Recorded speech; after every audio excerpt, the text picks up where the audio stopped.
Sebastian, good to see you. Sunny day. Another chance to drive a Formula One car with sustainable fuels, your Race Without Trace program. Perfection, isn't it?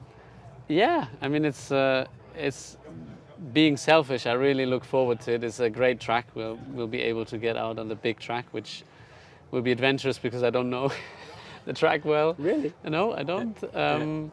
So I look forward to it. But yeah, it brings back a lot of memories, and it will be a lot of fun. But doing it, in the way that I'm happy with is great, and to showcase to people, as soon as we fire up the engine, you will hear the V8. It will bring you back to the time, and it's a little time travel. So it's great that we can do that and show people that the power is still there, the sound is there. So yeah. Give us the headlines then of Race Without Trace. Is it the fuel, or will it be oil as well, and tyres, or in the future? What's your goals? Hopefully the goal is to make people, show people that we can have fun, and we don't have to lead or push or steer the conversation in a way where it's like, it's not going to be fun, it's going to be worse, and we can't afford to do this and that anymore. Away from that and towards, we can continue all the great things, and we can continue to do even greater things, but do it in a responsible fashion. And I think the fuels that we are using, obviously the idea or I think it fits, is Race Without Trace, because we emit as much as we take out in the first step. But I think in the bigger picture, it has to be everything that's involved. That's the oils as well, like gearbox, hydraulic oils. But it's also, the tires. There's lots of in every segment, and there's great solutions as well if you look into every little bit. And I'm not a specialist, but they are specialists, and you can talk to them. And there is solutions already similar to the fuels, and it's a drop in. I spoke to the Renault engineers last night again, and for this particular car, it's an engine from 2011. It was literally no mapping change, and just put the fuel in and go. Yeah. So with some cars it might be a bit more of a challenge, but then if you look at motorsports, I think it's, especially historic motorsports, you love old cars as well, and it's culture as well to us, rather than just a car that races used to race. It's important to keep these things alive, And will it transfer onto the road, into people's lives? And that's where, and then for motorsport, I think it's clear. Heritage motorsport, even more so. Obviously, Formula One is committed to, have sustainable fuels from 2026 onwards. But then there is mobility as a general. There is road cars, and then you'll have general, transportation. I don't know, like all the cargo ships, you have the planes. So, and I think e-fuels will play a role in the future as a sort of bridge technology to lead on to something better, because it's also not trouble-free. It consumes a lot of energy to make e-fuels. That's the biggest downside. So the efficiency isn't great. But again, we can do better. We can develop the process. We can make it more efficient. So I think there will be a place. But I'm not promoting it as the one solution. I'm promoting it as, look, there is alternatives, and we have to start looking into these. How's this retirement business going? Have you got through the to-do list yet? No, and days are too short. I did struggle a little bit in the beginning with not having the schedule, because you've got the calendar, and then you've got your training regime, and then everything is sort of, then there's a little bit of free time, and you shuffle those around. And despite being German, I'm not very organized. I'm not disciplined with some things, not very disciplined with other things. But I enjoy it still. I mean, we've been in a van camping with the family. It was great, and I enjoyed that. But I'm still, like I say, running out of time. So you've got the new lightweight here car, and are you staying race fit? Yeah, but because I want to, not because I'm like, I'm going to come back, or if somebody falls out, I'm gonna. Not because of that, but so I guess my neck is not up to speed. No, it can't be, but everything else is pretty good, I would say, yeah. But you're 36, so you're 4 years younger than Lewis, 6 years younger than Fernando. I mean, who came back? Prost, Lauda, Mansell, Alonso, Raikkonen. I mean, you'll come back, won't you? I can't say no, because you don't know. I think it's something that if you asked all of them, probably some of them would have said no, and some of them I don't know. But in the event, in the end, all of them came back. So I can't exclude it, but it probably will depend much on when, and obviously it's not endless, because at 36 it's not like, yeah, in 10 years time maybe I think about it. Then time has passed, but it will depend on the challenge, the situation, whatever. But it's not in my head right now, and I'm enjoying the sort of outlook of the challenge of what to do next, because it will be, the way I see it, the biggest challenge for any racing driver, the biggest challenge for any sportsman, sportswoman. What do you do after? Because a lot of your life left. Yeah, because naturally you will be like 30, 35, 40, 45, depending on your sport and discipline. And then what? There's a lot of, like you said, a lot of life left, and life can be great, even though you're not racing, at the absolute limit in the fastest car in the world, but you can still do lots of great things that give you great pleasure. So, do you still watch the F1 on TV? And don't do that. You should have done that. Or... No, no. I think I was very nervous the first race. It was weird, and you felt a bit left behind. No, I just like not sure if I want to watch it. I didn't watch qualifying, and then the race, I knew it was on, and I was like trying to avoid the watch and the countdown, and then I was like, no, I'm going to watch it. I said to my wife, said to Hannah, no, I've got to watch it. Fine, and then we watched it together, and after the race, I think I was in a way in a zone. I watched the race, and after the race, she was like, I never understood, she didn't watch English commentary. Saved you there.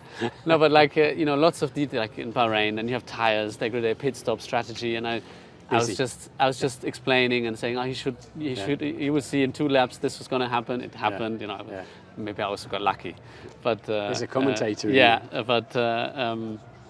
no, because you have that insight, so you know that the tires on that track, the strategy, blah blah blah, and it just came out. Yeah. But I stopped the commenting, and now I just sort of watch, and I do enjoy it. Like I watch your commentary, and So Fernando said to me that when he was away, because he did like Kimi, he went off and did something completely different with rallying or Paris-Dakar, and he did Daytona Le Mans and that sort of thing. But then when he watched F1, he realised that the driver parade is actually quite important, and the press conferences, and he came back with a completely different attitude. Have you seen? Can you relate to that? Yeah. I mean, but I think the last half a year, once I sort of, that it was clear that I made the commitment and not just had a thought in my head. I did try to embrace these moments, because there were maybe moments that bugged you before, because another interview, another this, but actually very enjoyable. And these moments don't last forever. I can relate to that. I think maybe my current day is still very different to theirs. They were still rallying and driving a different car.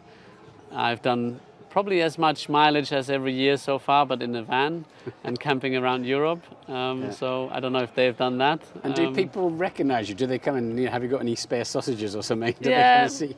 Every now and then. Yeah. Sometimes more, sometimes less. Obviously I was in Goodwood, and then I saw lots of the UK that I haven't seen before, and there's so much more. For example, beautiful country, and so not so much. So I think I was lucky I was wearing the helmet most of the time. So. So at home, are you surrounded by your trophies? When you look back on your career, do you think, well done, Seb? No, I don't know. But I never, like in my home, I don't have I have one trophy in the house, which is the World Championship of 2010. Then I have a room where all the trophies are, and I managed to tidy it up this year and put everything in place, because it was just in boxes and put to the side. I mean, I did have a little bit of time the last couple of years, because I didn't get much more new trophies. Or only one the last 2 years. But no, I don't know. Funnily, it's not that I don't like that part of me or my life, but I never wanted to have my job, in a way. It's not a shrine. Your house is not a shrine to your career. No, because I don't know. Like I like it when I go to other racing drivers' houses and homes, and they have nice. I find myself looking at it and we talk about these things, and so. Yeah. But for I just never wanted to have pictures of me on the wall. Yeah.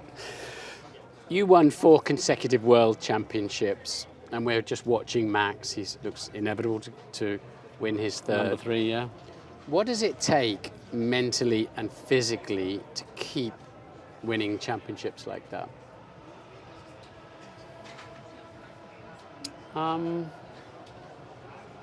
Balance, I think.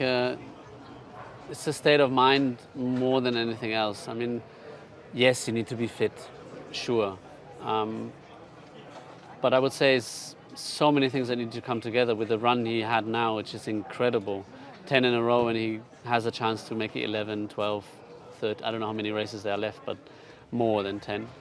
And, people say he's got a dominant car. He might have. He has a very good car. But also for the team, the job they're pulling off every weekend, it's incredible. And you see other drivers, they're just not as consistent. And Max would be, if he had a mistake now, everybody would say, oh, it's fine, you can have a mistake. He'd never done a mistake before. But he's having an incredible run. So what it needs, I think, is balance, that state of mind, freedom, where you are just one with your car, absolute trust, where the sort of autopilot can take over. Because I think you know what I mean. You can drive a car intuitively, with intuition. Intuitively, yeah. Intuitively. And you can think about your driving. Yeah. And both is good, because with the thinking you can improve and you can work on this and that. But if you run on complete autopilot, probably if you ask him today, why were you 1 second faster than your teammate? He couldn't give you the answer. Why did you? He's just in the zone, isn't he? He's so at one with the car and the exactly, team. and that's so difficult to get for one race. And then speaking of 10, so it's incredible. I mean, everybody should get up and applaud. I know that people don't like to see the same guy winning, and so on. It was, with Michael it was like that, and I don't know, it was with Lewis, with myself for a short time, and now with Max. But you cannot enjoy the excellence, I would say. Yeah, exactly. You cannot appreciate the excellence enough. How good is Max, would you say, compared to, you've driven against some of the best racing drivers in history? But yeah. Where do you think he places? Very high, and the beauty of it is they're all different. Yeah. You cannot compare Max to Lewis. I think I am, then Max to myself, as far as I don't know Max from the inside of a team because I haven't been teammates. But that's the beauty of it. There's not one formula, one recipe to success. Lewis has demonstrated he's the best there's ever been.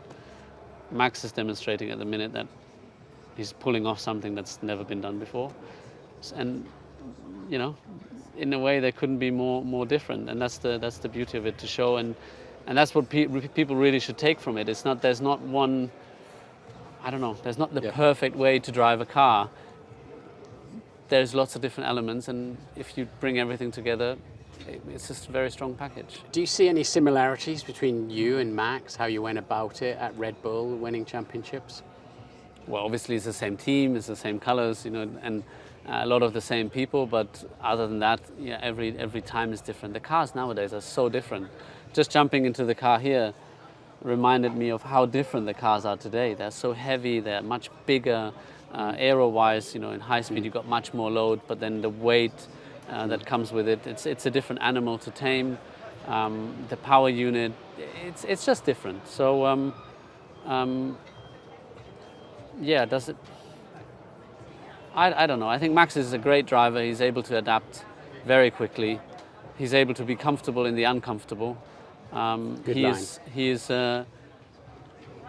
He has learned and understood, I think, the sport, and he will get better in that regard, providing he's paying attention.